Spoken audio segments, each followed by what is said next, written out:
दोस्तों नमस्ते, प्रणाम। दोस्तों आज की कहानी आप लोग शुरू से लेकर अंत तक जरूर देखना, क्योंकि दोस्तों जो हमारे देश में चल रहे हैं अभी जो सावन का महीना है, सावन के महीना में हमारे 90% हिंदू लोग भोले बाबा के भक्त बनकर जाते हैं बहुत दूर दूर जल लेने। किसी की श्रद्धा होती है, किसी की खुशी होती है, किसी की मन्नत होती है और किसी कुछ उसी में प्लानिंग भी होती है, जो उस प्लानिंग के तहत, अफेयर के तहत लोग बाबा के दर्शन के बहाने कई कांड करने जाते हैं। तो दोस्तों जो भी हमारे हिंदू भाई बहन लोग हैं हमारे चैनल से जुड़ जाए। आज की कहानी आप सबके लिए है। इसलिए कहते हैं ना कि हमेशा किसी के ऊपर आंख बूंद करके भरोसा नहीं करना चाहिए। क्यों ना आपका भाई हो, क्यों ना आपकी बहन हो, क्यों ना आपकी कोई भी हो, आंख मूंद करके भरोसा जो किया, जो आज ये ज़िंदगी देखना पड़ रहा है। तो इसलिए कहते हैं दोस्तों हमेशा किसी के ऊपर आंख मूंद के भरोसा नहीं करना चाहिए। नहीं तो इस कहानी में ऐसा मोड़ आ रहा है जिससे आप भी सोचेंगे कि सच में हमारे देश में क्या हो रहा है। इस सावन में, सावन जैसा पवित्र बंधन को लोग अपवित्र कर रहे हैं। भोलेनाथ के पवित्र दिन को लोग भी सही नहीं रहने दे रहे हैं। दोस्तों तो हमारे कहानी में शुरू से लेकर अंत तक आप लोग बने रहिएगा, क्योंकि हम आप लोग को सुनाते हैं ऐसी कहानियाँ जो हमारे फैमिली, हमारे भाई बहन सारे लोग बैठकर एक साथ देख सकते हैं, सुन सकते हैं।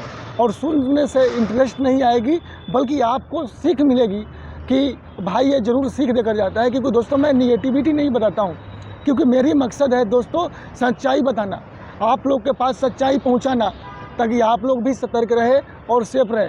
तो दोस्तों कहानी में जुड़े रहिए। वीडियो को बिना देर किए हम स्टार्ट करते हैं। दोस्तों 18 जुलाई की दोपहर हरिद्वार के घाटों पर भोलेनाथ के जयकारे गूंज रहे थे। लेकिन उसी दिन एक शख्स जो था मनोज नाम का, जो अपनी पत्नी और साली के साथ कांवर लेने तो निकला था, लेकिन दोस्तों रास्ते से गायब हो गया।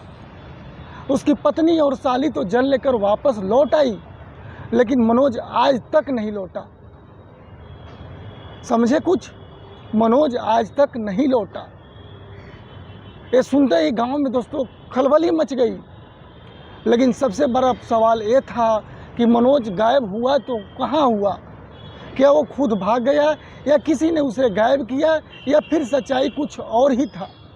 तो दोस्तों मैं हूँ अभय और आप देख रहे हैं दोस्तों क्राइम आप तक। आज आपको सुनाऊंगा एक ऐसी कहानी जो सिर्फ लापता व्यक्ति की नहीं, बल्कि प्यार, धोखे, वासना और विश्वासघात की गाथा है, जो सावन की पवित्र दिन में ये कांड हुआ है। दोस्तों कहानी की शुरुआत होती है। मनोज हापुड़ के पास रहने वाले एक छोटे से गांव का निवासी था। मेहनती था, सीधा साधा था, बहुत भोला भाला था दोस्तों, और भोलानाथ का जबरा भक्त भी था, जो हर साल भोलेनाथ को जल चढ़ाने जाता था। उसकी शादी की लगभग 5 साल पहले रीना नाम के एक लड़की से हुई थी।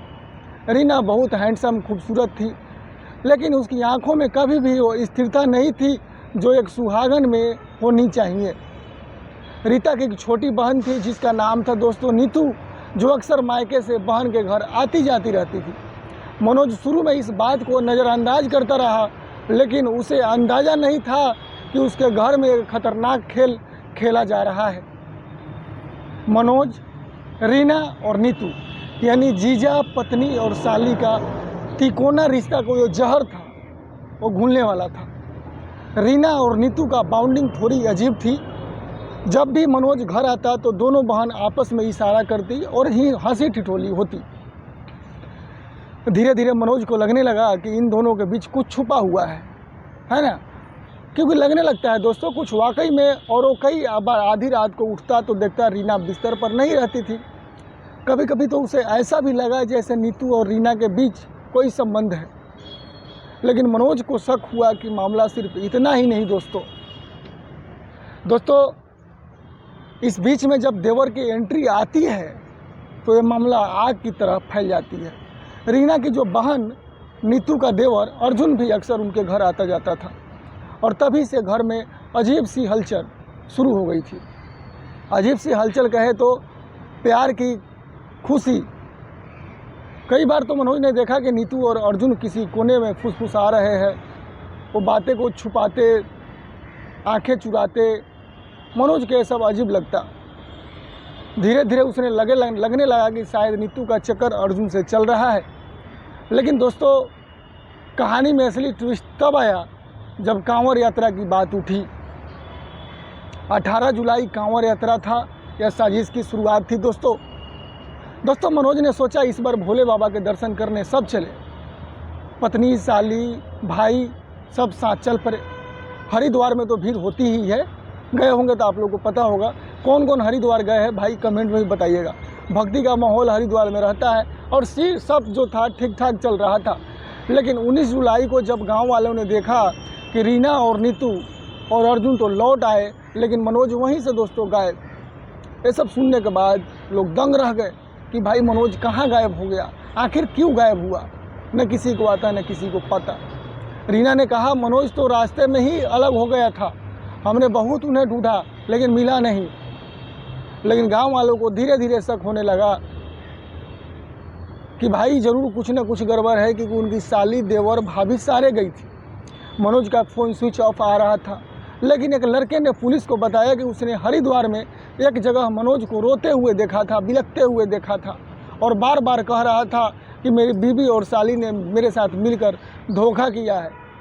अब मैं क्या करूं, मैं जीना नहीं चाहता हूं। आखिर क्या धोखा किया था दोस्तों, ये भी सोचने वाली बात है। सावन के पवित्र बंधन में भोलेनाथ की नज़र थोड़ा देख लेते एक बार। ये बयान दोस्तों आग की तरह पूरी तरह फैल गई। पुलिस हरकत में आई। अब शक सिर्फ गायब होने का नहीं था बल्कि हत्या या आत्महत्या या एंगल भी जुड़ गया था। जो रीना का मोबाइल और चैट्स का जो काला सच निकला तो फिर पता चला कि रीना के मोबाइल जब पुलिस ने जब्त किया तो जो चैट्स उसमें मिलता है उन्होंने पूरे केस को दोस्तों हिला कर रख दिया। रीना और नीतू के बीच की चैट्स में ऐसे शब्द थे जो किसी की पत्नी के लिए शर्मनाक थे। चैट में था वो बहुत बोरिंग है यार, अर्जुन के साथ मज़ा आता है, मतलब उसका देवर जो था उसके साथ मज़ा आता है, कांवड़ यात्रा के बाद सब ख़त्म कर देंगे। एक चैट में लिखा था मनोज अब नहीं रहेगा, भोले बाबा के रास्ते ही छोड़ देंगे उसे। तरह तरह के मतलब व्हाट्सअप चैट में जो था उसकी उनकी पत्नी के व्हाट्सअप पे था। अब पुलिस समझ गई ये कोई एक्सीडेंट नहीं था, ये एक प्लान था, एक ऐसा षड्यंत्र था जिसे दो बहनों ने मिलकर इस षड्यंत्र को रचा था। दोस्तों गांव में सनसनी और क्राइम आप तक की जब एंट्री हुई, जब ये बात हमारे चैनल क्राइम आप तक पहुंची तो मैं खुद गांव पहुंचा। गांव वाले ने डरे हुए थे, कोई भी खुलकर कुछ बोलने का तैयार नहीं था। लेकिन एक बुजुर्ग महिला ने कहा, उस बुजुर्ग महिला ने बहुत अच्छा और प्यारी दादी थी जो हमें सब बताया। बोल रही थी बाबूजी हम तो पहले से ही बोले थे कि इन औरत को चाल चलन ठीक नहीं थी। मनोज तो भोले का भक्त लेकिन वो भोलेपन में फंस गया। एक तो भोला जी का भक्त था और भोलापन में जाकर फंस गया। दोस्तों जब आई एक और अधूरी लाश 4 दिन बाद हरिद्वार के पास एक गहरी खाई से एक मिली। शरीर पूरी तरह सड़ चुका था, चेहरा पहचानना मुश्किल हो गया था। लेकिन जब एक टूटी हुई माला और एक शिवलिंग की फ़ोटो मिली तो मनोज के भाई ने तुरंत पहचान लिया कि ये मनोज ही है। मनोज के भाई ने कन्फर्म कर दिया कि ये मेरा भाई मनोज है। लेकिन अब दोस्तों सवाल था, क्या ये आत्महत्या थी या मर्डर थी? रीना, नीतू, अर्जुन की गिरफ्तारी करके और पुलिस जांच में सख्ती से कार्रवाई किया गया। फ़ोन कॉल रिकॉर्डिंग, चैट्स और एक चश्मदीद के बयान पर तीनों को गिरफ्तार कर लिया गया।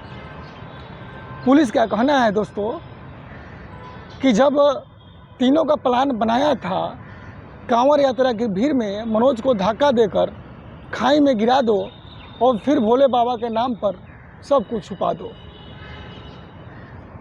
कांवड़ यात्रा के भीड़ में ये सब कहानी जो था यही सब था और मनोज को धक्का देकर तीनों ने मिलकर गिरा दिया ताकि वो मर जाए और हम लोग सुखी चैन से इसके साथ रंगरलियाँ मनाएं।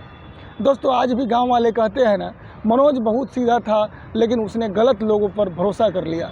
इसलिए कहते हैं दोस्तों आंख मूंद कर किसी पे भरोसा नहीं करना चाहिए। 2 बहनों और एक देवर और एक मासूम पति जो बस भगवान को पाने निकला था लेकिन कब्र में पहुंच गया। तो दोस्तों ये बहुत अशोभनीय घटना हुई है तो इसके लिए आप लोग कमेंट बॉक्स में ज़रूर बताएं। अगर आपने इस कहानी को शुरू से लेकर अभी तक सुन रहे हैं तो एक बात ज़रूर सोचिए, आज रिश्तों को नाम लेकर जो खेल खेले जा रहे हैं वो किसी को भी बर्बाद कर सकते हैं। तो दोस्तों, मैं हूं अभय और ये था क्राइम अब तक का आज का खौफनाक सच। अगर ऐसी सच्ची कहानियों को आप चाहते हैं कि और लोगों भी सुने तो चैनल को आप लोग सब्सक्राइब करिए, वीडियो को शेयर करिए और याद रखें दोस्तों, असली अपराध सिर्फ पुलिस नहीं बल्कि समाज भी रोक सकता है, लेकिन समाज रोकता नहीं है। समाज कलयुग है, लोग एक दूसरे से जलते हैं।